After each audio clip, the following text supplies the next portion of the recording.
आज के एपिसोड की शुरुआत में गोंधल फंक्शन में नील आता है तो सब उसे देखते हैं। अमृता कहती है कि नील बहुत सुंदर लग रहा है। तभी ऋतुराज आता है और मेहमान उसकी तारीफ करते हैं कि वह हीरो जैसा लग रहा है, बल्कि दूल्हे से भी ज्यादा चमक रहा है। ऋतुराज नील से कहता है कि उसने क्या पहन रखा है।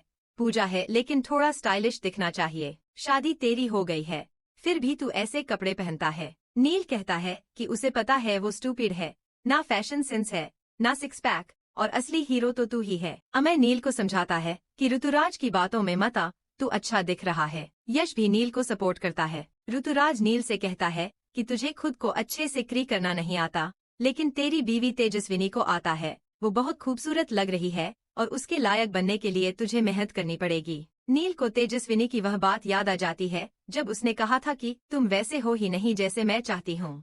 नील फिर ऋतुराज से कहता है कि तेजस्विनी को वो अच्छे से जानता है, जिस पर ऋतुराज कहता है कि वो बहुत लोगों को जानता है और एक नजर में पहचान लेता है। नील कहता है कि वो स्टूपिड है और तेजस्विनी स्मार्ट, यही बैलेंस है। ऋतुराज कहता है उसने उसे स्टूपिड नहीं कहा, लेकिन नील कहता है कि सब उसे वैसे ही समझते हैं, भले ही कोई बोले ना, उसे सब समझ आता है। आखिर में नील कहता है कि उसकी बातें समझने में टाइम वेस्ट ना करे और गोंधल एंजॉय करे। ऋतुराज सोचता है कि नील अजीब बातें क्यों कर रहा है। गोंधल फंक्शन में ओंकार, सोनाली और मुक्ता आते हैं। अमृता उनका स्वागत करती है और कहती है कि तेजस्विनी कब से उनका इंतजार कर रही है, अब वह उन्हें देखकर खुश होगी। मुक्ता अमृता से पूछती है कि तेजस्विनी ठीक है ना। आलोक कहता है कि जब आप लोग खुद आ गए हैं तो सीधे जाकर मिल लीजिए। ओंकार कहता है कि तेजस्विनी अब आपके घर में आई है तो खुश ही होगी। अमृता पूछती है कि क्या सिर्फ वही लोग आए हैं, तो ओंकार बताता है कि उसकी पोतियां भी आई हैं। तभी अदिति,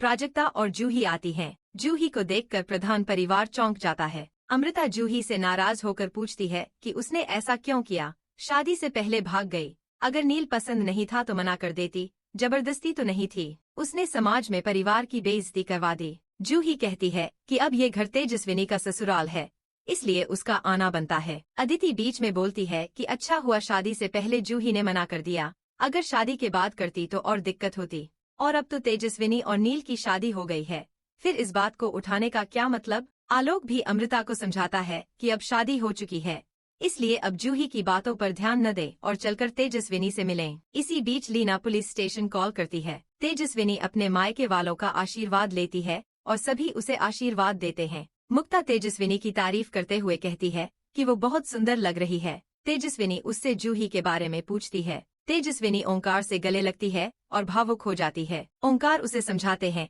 कि आज उसका गोंधल है, यह उसका खुशी का दिन है। तेजू कहती है कि यह खुशी का दिन सिर्फ दूसरों के लिए है, उसकी मर्जी के बिना सब हुआ। ओंकार उसे समझाता है कि वो एक दिन इस ससुराल में इतनी खुश होगी कि मायका भी भूल जाएगी। सोनाली भी तेजू को सांत्वना देती है कि उसे बहुत अच्छा पति और ससुराल मिला है, उसकी जिंदगी संवर गई है। ओंकार और सोनाली समधियों से मिलने चले जाते हैं। तेजस्विनी मुक्ता से ताना मारते हुए कहती है कि क्या अब वो खुश है, क्योंकि वही सब हुआ जो आप चाहती थी, अब तो आप जरूर खुश होंगी। मुक्ता को तेजू की बातें अजीब लगती हैं और वो पूछती है कि तेजू दुखी क्यों है, क्या किसी ने कुछ कहा है। तभी तेजस्विनी ऋतुराज की ओर देखती है। मुक्ता भी ऋतुराज को देखती है और चौंक जाती है। मुक्ता तेजस्विनी से पूछती है कि ऋतुराज यहाँ क्या कर रहा है। तेजस्विनी बताती है कि ऋतुराज नील का भाई है और ये बात उसे यहाँ आकर ही पता चली।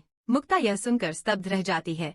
वो कहती है कि उसे तो अदिति ने बताया था कि नील का भाई एक सुपरस्टार है, लेकिन वो ऋतुराज होगा, इसका उसे अंदाजा नहीं था। मुक्ता बेहद घबराई हुई तेजस्विनी से कहती है कि वो जो भी हो, ऋतुराज की मौजूदगी से तेरे और नील के रिश्ते पर कोई असर नहीं पड़ना चाहिए। वह तेजस्विनी से वादा लेती है कि ऋतुराज को वह अपने अतीत का एक पन्ना समझकर भुला देगी और अपने नए रिश्ते को संभालेगी। वो तेजस्विनी को समझाती है कि नील बहुत अच्छा लड़का है और शादी को बचाकर रखना उसकी जिम्मेदारी है, वरना लोग उनके माता पिता पर उंगली उठाएंगे। अदिति नील को उसके गोंद के लिए बधाई देती है। जूही भी नील को बधाई देती है और पूछती है कि क्या अब वो उसे जीजू कह सकती है, क्योंकि अब यही उनका रिश्ता है। नील को जूही की पहले कही बातें याद आती हैं।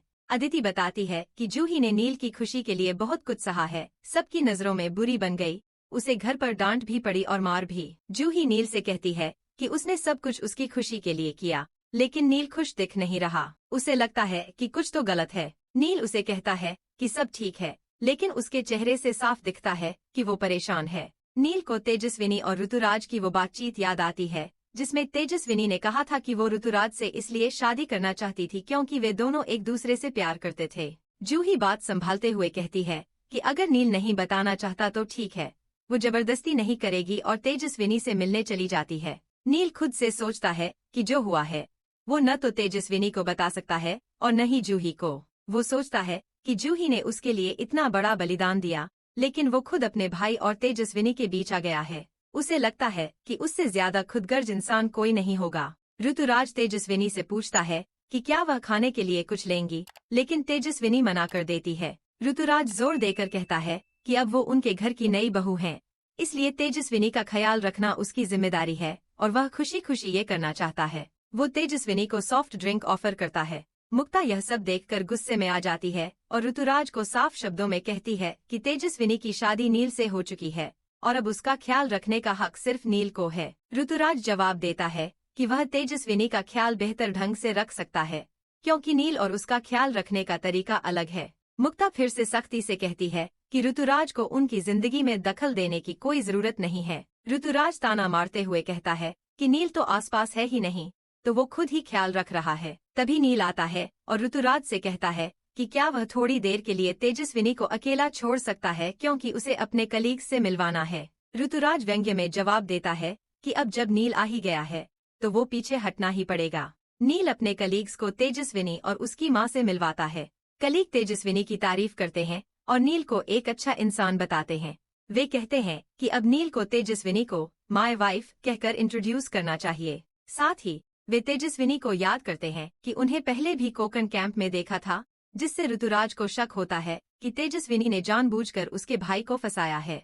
कलीग्स नील और तेजस्विनी को एक परफेक्ट कपल कहते हैं और पूछते हैं कि हनीमून का क्या प्लान है। तेजस्विनी बताती है कि वो नहीं जा रहे क्योंकि उनके एग्जाम्स हैं। नील भी यही बात दोहराता है। ऋतुराज इस मौके पर फिर दखल देता है और कहता है कि वो हनीमून पर उन्हें अकेले नहीं जाने देगा। तभी यश और प्राची आते हैं और माहौल हल्का करने की कोशिश करते हैं।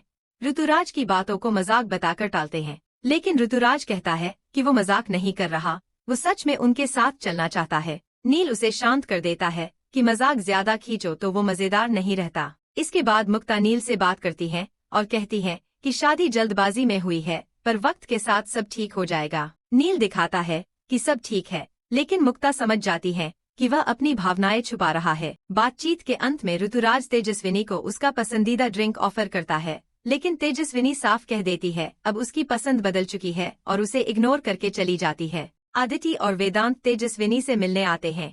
वेदांत तेजस्विनी से मिलकर उसे गले लगाता है और बताता है कि उसने तेजस्विनी को बहुत मिस किया। तेजस्विनी भी भावुक होकर कहती है कि उसने भी वेदांत को बहुत मिस किया। तभी ओंकार वेदांत को बुलाता है और वेदांत तेजस्विनी से कहता है कि वह उससे बाद में बात करेगा। इसके बाद तेजस्विनी जूही का हाथ पकड़कर उसे एकांत में ले जाती है और गुस्से में पूछती है कि वह शादी के दिन बिना बताए कैसे भाग गई। तेजस्विनी कहती है कि चिट्ठी में जो वजह लिखी थी वो बताने की जरूरत नहीं है क्योंकि उसे यकीन है कि जूही और नील के बीच कुछ न कुछ जरूर हुआ है। तेजस्विनी जानना चाहती है कि असल में बात क्या हुई थी। वो जूही से कहती है कि शादी के दिन भाग जाना, अपने परिवार और रिश्तेदारों की इज्जत के बारे में ना सोचना, वो ये सब कैसे कर सकती है। जूही को नील के वो शब्द याद आते हैं जहां उसने साफ कहा था कि अगर उनकी शादी हो भी जाती है तब भी वह उसे कभी खुश नहीं रख पाएगा क्योंकि वह तेजस्विनी से प्यार करता है। जूही तेजस्विनी को शांत होने के लिए कहती है और कहती है कि अब वो उससे कोई झूठ नहीं बोलेगी। फिर वो तेजस्विनी से पूछती है कि क्या आपको कभी ये महसूस नहीं हुआ कि कोई लड़का आपसे बहुत ज्यादा प्यार करता है। तेजस्विनी चौंक कर पूछती है कि वो किसकी बात कर रही है। तब जूही कहती है कि वो नील की बात कर रही है और कहती है नील आपसे बेइंतहा प्यार करता है और अगर वो उससे शादी कर लेती तो नील की जिंदगी बर्बाद हो जाती और वो खुद भी कभी खुश नहीं रह पाती। तेजस्विनी हैरान होती है और पूछती है कि तुझे ये कैसे पता चला? नील ने क्या कहा था तुझसे? जूही टालने की कोशिश करती है, लेकिन तेजस्विनी जिद करती है। आखिर में जूही बताती है कि नील ने उससे कहा था कि वह उससे कभी प्यार नहीं कर पाएगा क्योंकि वह तेजस्विनी से प्यार करता है और उसे कभी नहीं भूल सकता। तेजस्विनी ये सब सुनकर सोच में पड़ जाती है कि नील ने किसी अनजान का नाम नहीं लिया बल्कि उसकी बहन के सामने उसका नाम लिया। और यही आज का एपिसोड खत्म होता है। अगर आपको ये कहानी पसंद आ रही है तो वीडियो को लाइक करें, चैनल को सब्सक्राइब करें और बेल आइकन दबाना न भूलें। कमेंट में जरूर बताएं, क्या तेजस्विनी को नील का प्यार कबूल करना चाहिए।